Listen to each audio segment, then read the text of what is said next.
mundo y por supuesto recorrer esos pasajes que de algún modo, sí, tanto lo que pasó aquí en Argentina, sí, y bueno, parte del mundo en donde también viene la conexión con el mismo mundo. Siempre es bueno ver los orígenes de todo, sí, cómo fueron dándose las cosas a nivel mundial. Hoy el tema va a ser la toma de la Bastilla, ¿sí? Hoy el programa de hoy va a estar dedicado a la toma de la Bastilla, ¿sí? Un acontecimiento en donde se rompía con una monarquía. Y yo les voy a citar, por supuesto, un pasaje, ¿sí? Digamos, primero en resumen y después iremos recorriendo algún pasaje que nos lleve a esa historia que realmente, perdón, a esa historia que realmente nos lleva a entender por qué pasó lo que pasó. La toma de la Bastilla se produjo en París el martes 14 de julio de 1789. A pesar de la fortaleza medieval conocida como la Bastilla, solo custodiaba a 7 prisioneros. Su caída en manos de los revolucionarios parisinos supuso simbólicamente el fin del antiguo régimen y el punto inicial de la Revolución Francesa. La rendición de la prisión, símbolo del despotismo de la monarquía francesa, provocó un auténtico seísmo social tanto en Francia como en el resto de Europa, llegando sus ecos hasta la lejana Rusia. Bueno, hay pasajes en fotos, por supuesto, que muestran cómo fue, fotos de la época, por supuesto, tal vez imaginariamente, porque bueno, en esas épocas no sé si había, que no había fotografías, pero en una imaginación de algún historiador, por supuesto, se puede apreciar, ¿sí?, con alguna referencia sobre aquella, podríamos decir, inimaginable época. Desde 1880, el 14 de julio ha sido el Día Nacional de Francia, pero no para celebrar la toma de la Bastilla en sí, sino para recordar la fiesta de la Federación de 1790, cuya fecha coincidía a propósito y que celebraba la reconciliación y la unidad de todos los franceses. Bueno, vamos a meternos un poquito en lo que fue casi una leyenda, ¿sí?, en un pasaje, sí, que, bueno, detalla los puntos, ¿no?, en donde, por supuesto, se da toda esta situación, por supuesto, en 1790 en Francia. La importancia de la toma de la Bastilla se debe a su valor simbólico representado, ¿sí?, el derrumbamiento del poder absolutista de la monarquía francesa. Pero no fue un acto tan relevante política y estratégicamente como se suele presentar por la historiografía romántica, que ha sobrevaluado la toma de un lugar en el cual, en el momento de la toma, se mantenía escasos verdaderos delincuentes. Se dice en la tradición que la Bastille había sido durante años la cárcel de muchas víctimas de la arbitrariedad monárquica.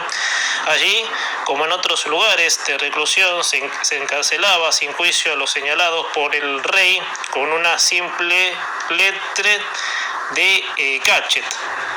Era una fortaleza medieval de las murallas de Carlos V que había sido destruidas en el siglo XVIII, cuyo uso militar ya no se justificaba. En los cuadernos de quejas de la ciudad de París ya se pedía su destrucción y el ministro Necker pensaba destruirla desde 1784 por su alto costo de mantenimiento. En 1788 se había decidido su cierre, lo que explicaba que tuviera pocos presos en 1789. En el momento de su caída, el 14 de julio de 1789, solo acogía a 4 falsificadores, a un noble condenado por incesto y a Auguste Tavernier, un cómplice de Robert Francois Damiens, autor de una tentativa de asesinato sobre Luis XV, al que se había declarado enfermo mental. Bueno, veo otra imagen, por supuesto, de aquella época, sí, imagen de la medieval fortaleza prisión de la Bastilla de San Antonio. La imagen revolucionaria, ampliamente difundida de una prisión donde se pudrían las víctimas de la monarquía, no corresponde, por lo tanto, con el uso de la fortaleza en el momento de su toma, pero refleja una realidad que sí había existido desde el siglo XVIII, cuando el cardenal Richelieu empezó a utilizarla como cárcel de Estado. Aportar una prueba de que se estaba presente en el momento de la toma de la Bastilla supuso un gran prestigio en la carrera de los que se autodenominaron patriotas, sin que eso en verdad demostrara un acto de valentía o entrega por los demás. El 19 de junio de 1790, a propuesta del diputado Armand Camus, la Asamblea Nacional votó por la aclamación un decreto en el que se dedicó dar un lugar preeminente a los vencedores de Bastilla.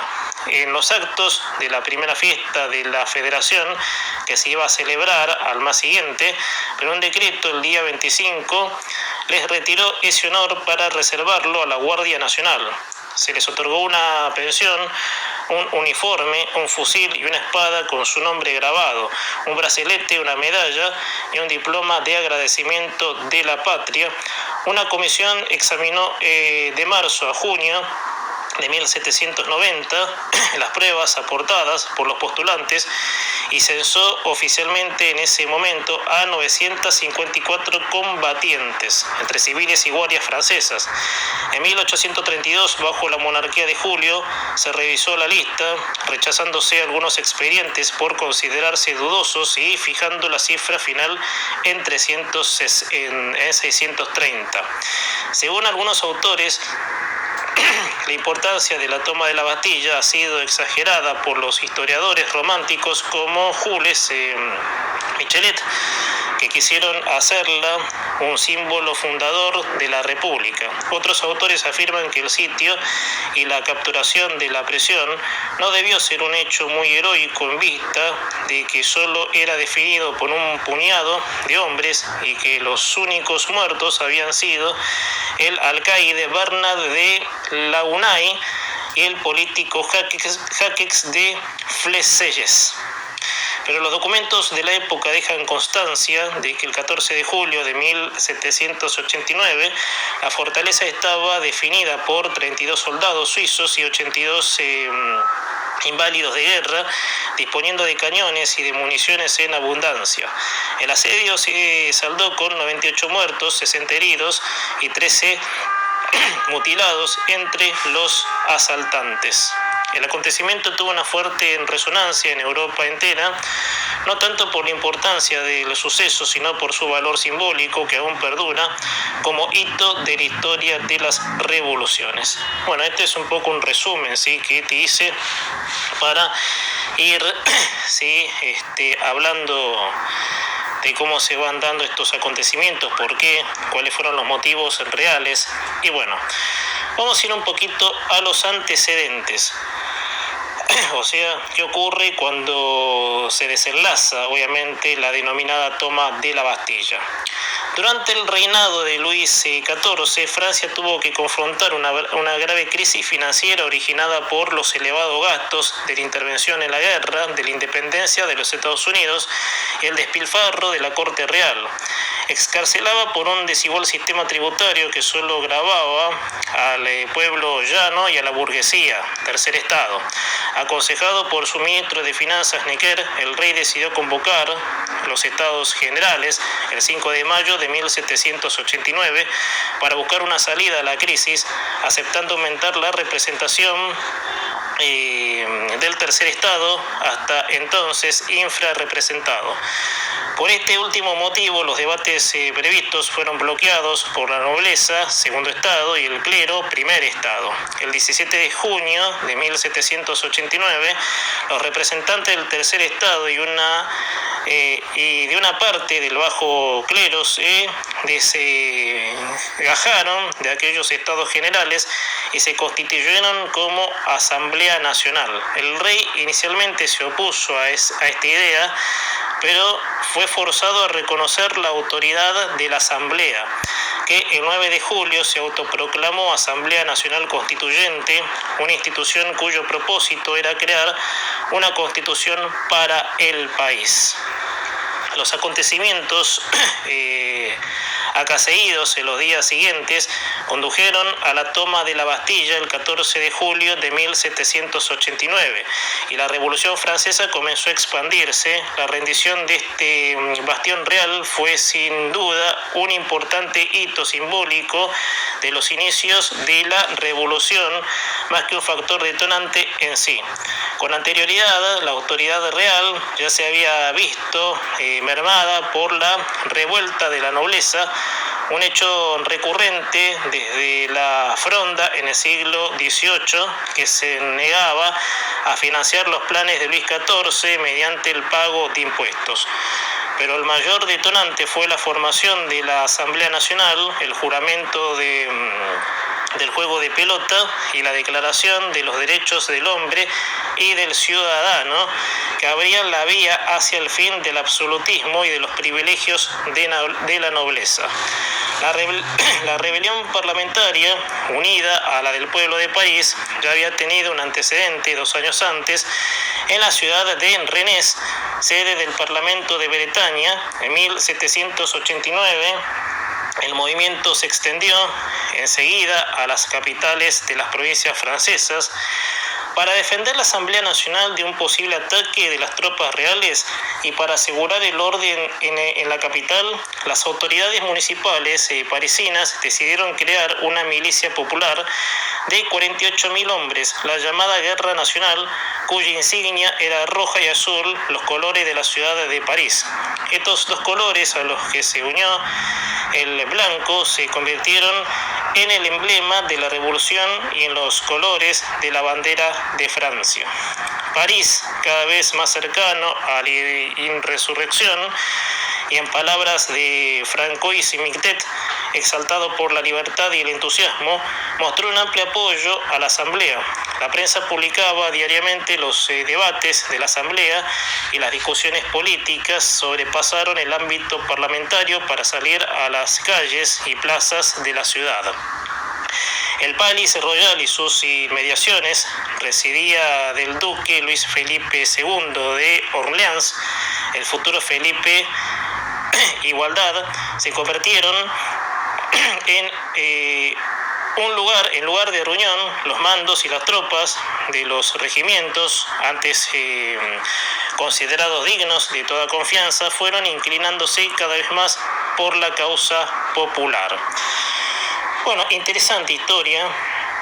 Estamos viendo, por supuesto, ¿sí?, que esto talla, como te estoy diciendo recién, sobre las repercusiones, ¿no?, los antecedentes, qué iba a pasar, qué estaba pasando y cómo fue.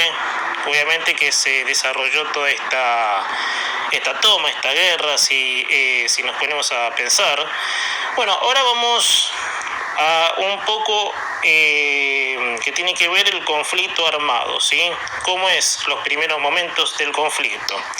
Por supuesto, en el tema que estamos desarrollando hoy, la toma de la Bastilla. Bueno, primeros momentos. Ante la situación de hambre y carestía comenzó a extenderse un creciente malestar entre el pueblo parisino, que creía que la escasez de alimentos y su alto precio se debían a que los especuladores habían acaparado grandes cantidades de ellos, esperando hacer buenos negocios. Este malestar se manifestaba en el comienzo de saqueos a tiendas y almacenes.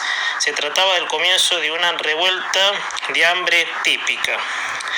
10 de julio de 1789, los electores de París, el grupo de delegados que habían elegido a quienes representarían a la ciudad de París en los Estados Generales, se reunieron en el ayuntamiento de la capital y decidieron constituirse en el nuevo poder municipal y comenzar a construir una Guardia Nacional que fuese la fuerza de choque de las nuevas instituciones y que mantuviese el nuevo orden en las calles de París. El problema era que esta guardia no tenía armamento. 12 de julio de 1789. El 12 de julio una multitud creciente blandiendo bustos de Necker y el duque de Orleans cruzó las calles hacia la Plaza Vendôme, donde había un destacamento del Royal Allemand Cavalier fuerte regimiento de caballería en la gendarmería Alcia, con el que lucharon con una lluvia de piedras. En la plaza Luis XIV, la caballería comandada por el príncipe de Lambex disparó al portador de uno de los bustos y un soldado murió. Lambex y sus tropas cargaron contra la muchedumbre y un civil, según los informes, fue la única baja de los manifestantes. El regimiento de Gardes Francaises, Guardia Francesa, formaba la guarnición permanente de París, que con muchos vínculos locales era favorable a la causa popular. Este regimiento había sido confinado a sus cuarteles durante los primeros altercados a comienzos de julio. Con París convertido en un polvorín, Lambex, que no se confiaba en que este regimiento obedeciera sus órdenes, colocó a 60 hombres a caballo para vigilarlo frente a su sede en la calle Chaus-d'Antin. Una vez más, la medida que tenía la intención de refrenar las revueltas solo sirvió para provocarlas. La Guardia Francesa hizo frente a ese grupo de caballería, matando a 2 soldados y hiriendo a 3 más, a pesar de que los oficiales de Guardia Francesa hicieron tentativas inútiles de replegar sus hombres. La Vuelta Ciudadana tuvo entonces a su servicio a un contingente militar experimentado, definitivamente en el lado popular, que acampó en el campo de Marte para contrarrestar a los esperados regimientos mercenarios. El futuro rey ciudadano Luis Felipe de Orleans, siempre partidario de la revolución, fue testigo de estos hechos como joven oficial de la Guardia. En su opinión, los soldados habrían obedecido si hubieran podido. Según él, los oficiales abandonaron sus responsabilidades en este momento previo al levantamiento, cediendo el control de los suboficiales. La autoridad incierta del barón de Bassenval, jefe de la Guardia Francesa, supuso una abdicación virtual por parte de los encargados de controlar el centro de París. 13 de julio de 1789, te estoy haciendo un paso a paso de cómo se fue dando la cosa. A la 1 de la mañana del 13 de julio, 40 de los 50 puestos de control que permitían la entrada a París fueron incendiados. La muchedumbre amotinada exigía la rebaja del precio del trigo y del pan, que jamás habían alcanzado tal precio en el curso del siglo. Además, un rumor circulaba por París en el convento de Saint-Lazare, sería almacenado el trigo. Este fue tomado a las 6 de la tarde. Bueno, acá estoy viendo una imagen, ¿sí?, de los asaltantes de la Bastilla, ¿sí?, donde tuvieron las armas. Mientras desde las 2 de la tarde los manifestantes se reunieron en torno al ahuyentamiento de París y cundió de alarma el recelo existente entre el comité de los electores, los representantes de la Municipalidad de París, congregados dentro del edificio, y las masas en el exterior, fue empeorando por el error o inhabilidad política de los primeros en proveer de armas a estos últimos. Entre la resurrección revolucionaria y el saqueo oportunista, París estalló en el caos. En Versalles, la asamblea se reunió en sesión continua para evitar que, una vez más, fuera privada de su lugar para reunirse. Los electores, dirigidos por el probable Jacques de Fleselles, decidieron formar un comité permanente y tomaron la decisión de crear una milicia burguesa. La Guardia Nacional, de 48.000 hombres, con el fin de limitar los desórdenes. Cada hombre llevaría como marca distintiva una escarapela con los colores de París, rojo y azul, pero la Guardia Nacional no tenía ni armas ni municiones para pertrechar esta malicia. Los amotinados saquearon el Garde Meuble, nombre popular del Hotel de la Marina, donde se almacenaban armas y una colección de antigüedades. A las 5 de la tarde, una delegación de los electores del ahuyentamiento se dirigió a los inválidos para reclamar las armas almacenadas allí. El gobernador se negó. Mientras la corte no reaccionaba, la muchedumbre hablaba ya de tomar la Bastilla, donde se almacenaban grandes cantidades de pólvora. En la víspera de este acontecimiento crucial para devenir la historia, Luis XIV en Versalles escribió el 13 de julio en su diario Riem, español nada, ignorante de los graves sucesos que se producirían al día siguiente y que conducirían a acabar con su propia persona en 1793 y por extensión con el absolutismo del antiguo régimen. Bueno, la toma, sí, el 4 de julio de 1789. A las 10 de la mañana y a pesar de la negativa del día anterior, unas 100.000 personas invadieron el Hotel des Invalides para unir armas, entre 29.000 y 32.000 mosquetes sin pólvora o munición, 12 cañones y un mortero. Los inválidos estaban protegidos por cañones, pero la toma fue sencilla porque sus guardias parecían dispuestos a no abrir fuego sobre parisinos. A solo unos cientos de metros, varios regimientos de caballería, de infantería y de artillería acompañaban sobre la explanada de Campo de Marte, bajo el mando del barón de Basseval. Este reunió a los jefes de los cuerpos para saber si sus soldados marcharían sobre amotinados únicamente o respondieron que no, mejor dicho. Este acontecimiento capital pudo haber cambiado el curso del día. Vamos a lo que es el asedio de la Bastilla. Los atacantes buscaban principalmente apoderarse de la gran cantidad de armas y munición almacenadas allí, ya que el día 14 había 13.600 kilos, 13.000 de pólvora. La guarnición regular consistía en 82 inválidos, soldados veteranos no apropiados para el servicio de combate. A pesar de ello, la Bastilla había sido reforzada el 7 de julio con 32 granaderos del régimen suizo, Salis-Samade, provenientes del campamento del Campo de Marte. Los muros estaban protegidos por 18 cañones de 8 libres cada uno y 12 de menor tamaño. El alcalde era Bernard René, marqués de la Unai, hijo del anterior alcaide, que había nacido en la misma fortaleza.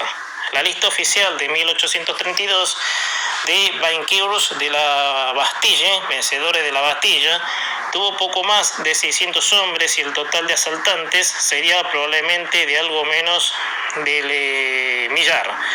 La multitud se reunió en el exterior hacia la mañana pidiendo la rendición de la presión, la retirada de los cañones y la entrega de las armas y la pólvora. A las 10:30 una delegación de la Asamblea de los Electores de París va a la Bastilla. Los miembros del comité permanente no habían previsto tomar el edificio por la fuerza, pero deseaban abrir la vía de las negociaciones.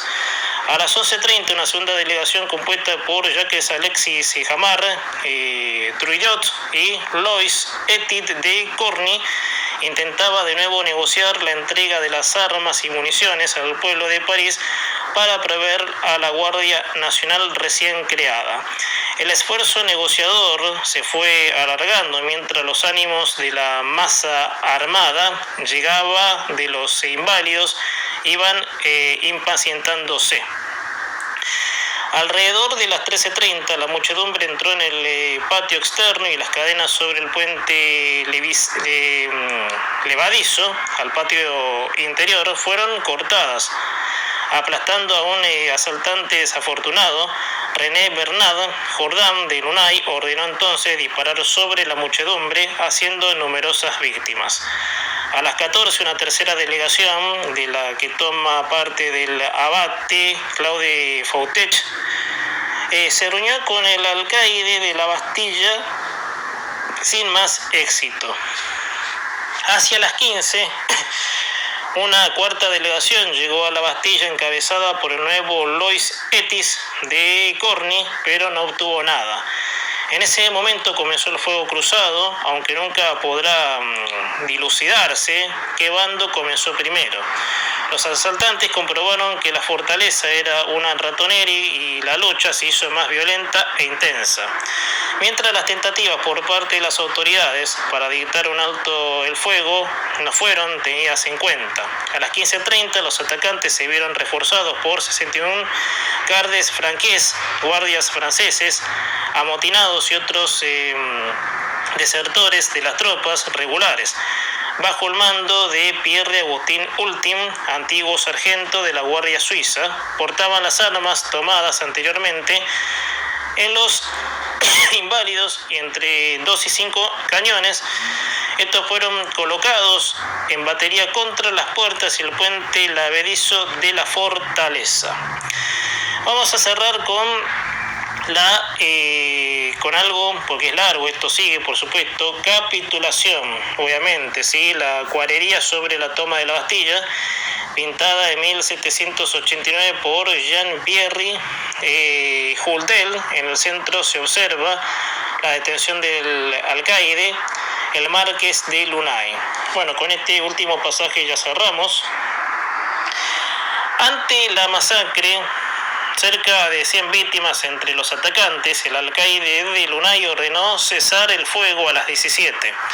Una carta con términos de la rendición fue pegada por el hueco en las puertas interiores e inmediatamente rescatada por los asaltantes. La guarnición de la Bastilla rindió las armas bajo promesa a los amotinados de que ninguna ejecución se efectuaría si se producía la capitulación. Las demandas exigidas fueron rechazadas, pero de Lunay rindió la plaza porque comprendió que sus tropas no podían resistir mucho más tiempo en esa situación y abrieron las puertas del patio interior y los parisinos tomaron la fortaleza hacia las 17:30. Liberaron a los 7 prisioneros encarcelados allí y se apoderaron de la pólvora y la munición. La guarnición de la Bastilla fue apresada y llevada al ahuyentamiento de París. En el camino, Bernard René de Lunay fue apuñalado, su cabeza cerrada y clavada en una pica para ser exhibida por las calles. 3 oficiales de guarnición permanente de la fortaleza también fueron asesinados por la muchedumbre durante el trayecto. Estos y 2 guardias suizos fueron los únicos militares fallecidos, ya que el resto de la guarnición fue protegida por la Guardia Francesa para que más tarde o temprano fueran liberados y pudieran volver a sus regimientos.